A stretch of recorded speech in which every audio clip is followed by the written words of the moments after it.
Eh bien, bonjour à tous et bienvenue dans cette nouvelle session dans laquelle nous allons parler ensemble du paramétrage d'une campagne Google Ads sur le réseau de recherche. Alors, beaucoup d'entre vous se posent probablement des questions sur la meilleure manière de paramétrer une campagne de ce type. Alors, pour rappel, c'est quoi une campagne sur le réseau de recherche? C'est très simple.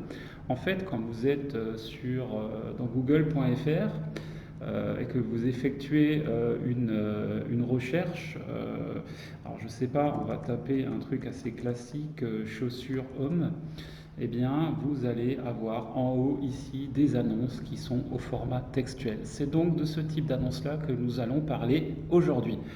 Alors, quand vous êtes connecté à votre compte Google Ads, donc là c'est donc le mien, il n'y a aucune campagne active pour le moment.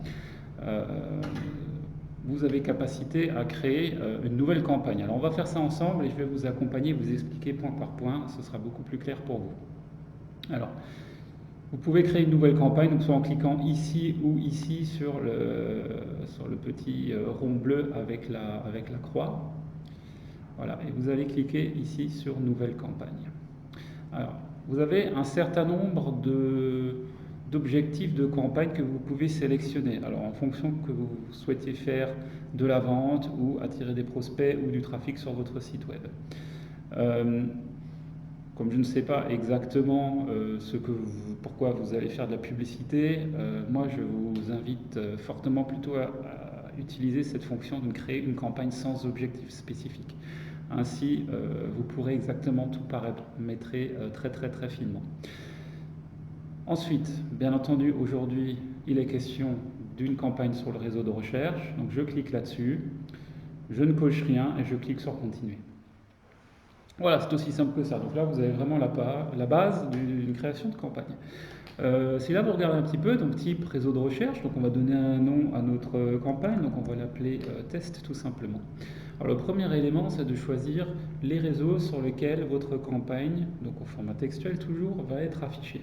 Alors le réseau display ne nous intéresse pas spécifiquement dans ce cas précis. Pourquoi? Parce que ce type de campagne est essentiellement diffusé quand vous faites une recherche dans Google. Donc le réseau display, il n'y a pas vraiment d'intérêt. Ici, par contre, vous avez possibilité de l'inclure sur les partenaires du réseau de recherche de Google, parce que voilà, Google dispose d'un certain nombre de sites tiers sur lesquels il a capacité à afficher vos annonces. Alors, nous, on ne veut pas faire ça, donc je vous invite vraiment à tout décocher. On va vraiment laisser ça tel quel. Et puis, on va cliquer sur afficher plus de paramètres. Alors ici, on retrouve des choses assez classiques. Donc vous avez déjà définir une date de début, une date de fin. Donc admettons si vous souhaitez faire une promotion d'un de vos produits pendant une date donnée, eh bien c'est ici que vous pouvez le régler. Donc vous pouvez soit lancer euh, votre campagne à partir d'un certain jour et également définir une date de fin. Bon, voilà, je vous laisse tel quel, hein, mais je vous laisse libre de choisir. Option d'URL, ça c'est bien si vraiment vous avez énormément de campagnes à gérer et que vous souhaitez faire un tracking très spécifique dans les Google Ads. Donc là, en l'occurrence, ce n'est pas le cas, mais bon, on ne va pas rentrer ici dans ce type de détails. Par contre, vous avez un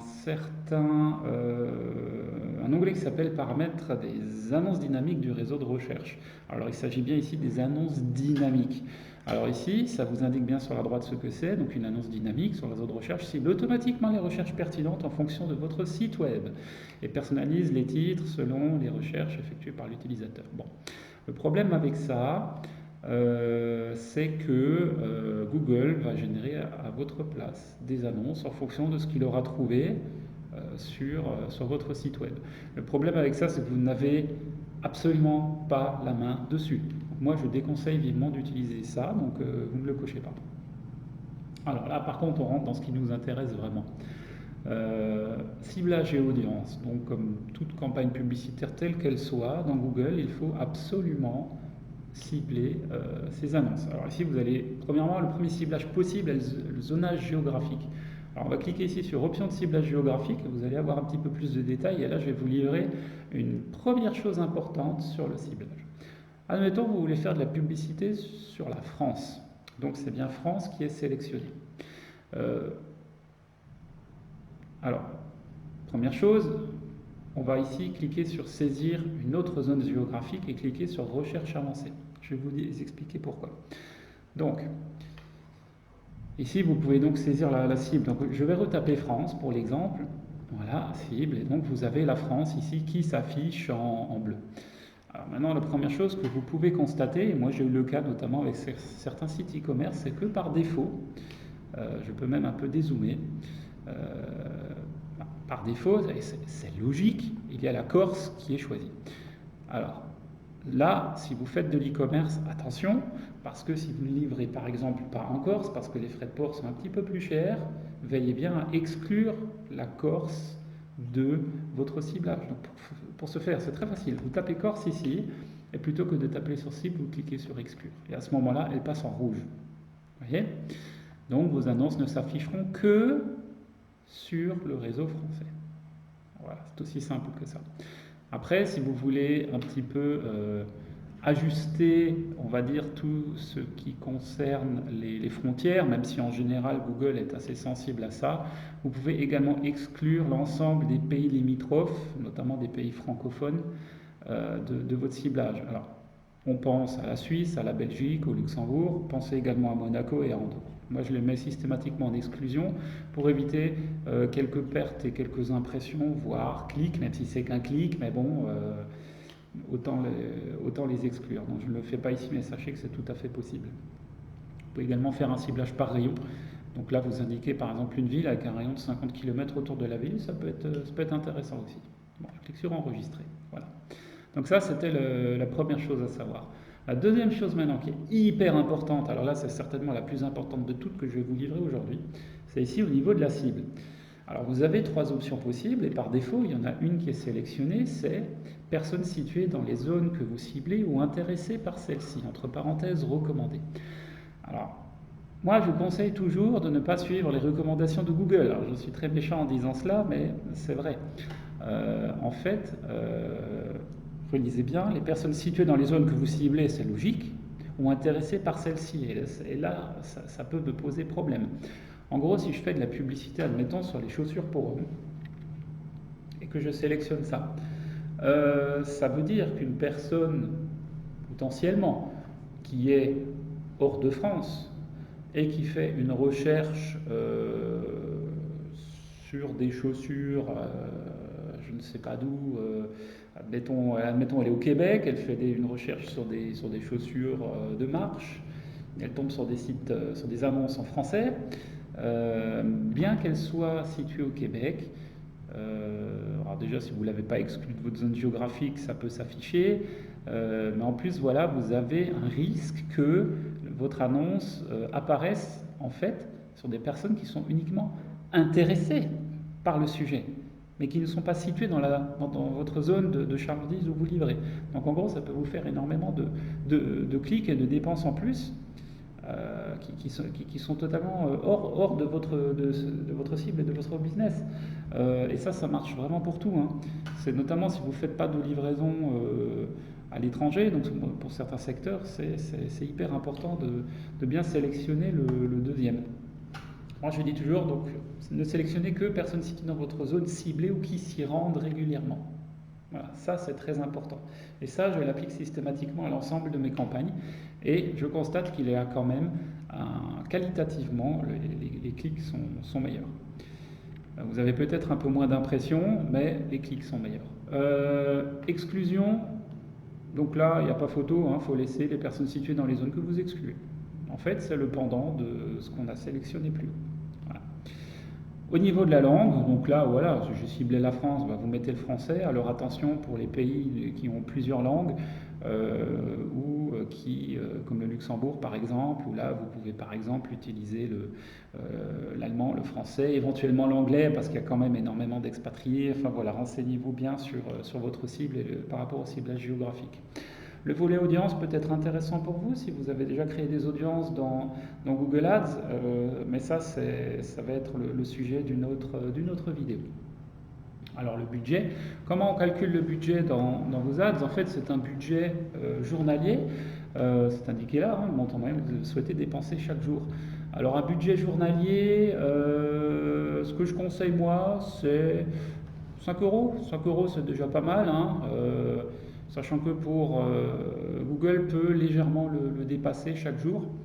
Si vous voulez avoir le montant exact de ce que Google peut dépenser en plus, bah, vous le multipliez par 30,4. Donc voilà, on peut prendre la calculette, hein, calculatrice. Si je fais 5 euros par jour multiplié par 30,4, ça me fait 152 euros par mois. Donc vous voyez qu'il dépensait légèrement plus si on le rapporte au niveau mensuel. Donc on ne tombe pas sur 150 euros pile, il peut augmenter un petit peu les dépenses. Ça c'est très variable parce que comme Google base le montant que vous souhaitez dépenser en fonction des enchères, les enchères ne sont jamais exactes. Vous pouvez vous retrouver à 4,80 € et par exemple le mot-clé suivant sur lequel l'internaute clique est à 50 centimes, ben voilà, vous dépasserez les 4,80 €. Donc là Google peut se permettre un petit peu d'ajuster. Bien. Deuxième chose très très importante, alors ça c'est au niveau de la dépense et de la stratégie d'enchère. Vous pouvez en adopter des différentes. Alors les principales, c'est quoi? Ce sont les impressions. Ça, vous payez pour 1000 impressions. Bon, ça en général, on le fait plutôt pour du display et encore, ça reste à discuter. Vous avez le clic, bien entendu, qui est la plus connue, c'est-à-dire un clic. Vous ne payez que quand l'internaute clique, donc un clic vaut le montant de l'enchère que vous avez mis sur votre mot-clé. Je simplifie, hein. C'est pas tout à fait comme ça, mais je simplifie. Vous avez également par valeur de conversion, par conversion, ça, honnêtement, je ne l'ai jamais utilisé parce que je n'en avais jamais vraiment le besoin, mais honnêtement, vous pouvez rester sur le clic. Dans une autre vidéo, je vais quand même vous livrer des astuces de plus haut niveau, mais pas ici, pas tout de suite. Donc vous pouvez rester sur le clic. Afficher plus de paramètres, donc voilà, là vous êtes dans les paramètres avancés, donc là au niveau des conversions, c'est si vous faites un suivi de conversion dans votre site e-commerce, c'est ici que vous le paramétrez, on ne va pas rentrer dans le détail. Calendrier de diffusion, bah là vous pouvez clairement dire, voilà, je veux diffuser mes annonces tous les jours ou tel jour de telle heure à telle heure. Et quand sont rajoutés, bah, vous pouvez choisir exactement les créneaux dans lesquels sont diffusées vos annonces. Rotation des annonces, donc ça c'est lorsque vous créez plusieurs annonces dans vos groupes d'annonces, ben, vous avez deux choix, soit vous laissez Google décider pour vous, donc là vous laissez tout par défaut, privilégiez les annonces les plus performantes, aux yeux de Google, je le précise, et pas à vos yeux à vous. Moi ce que je préconise, comme on ne sait jamais d'avance ce que les internautes préfèrent comme type d'annonce, cliquez sur ne pas optimiser.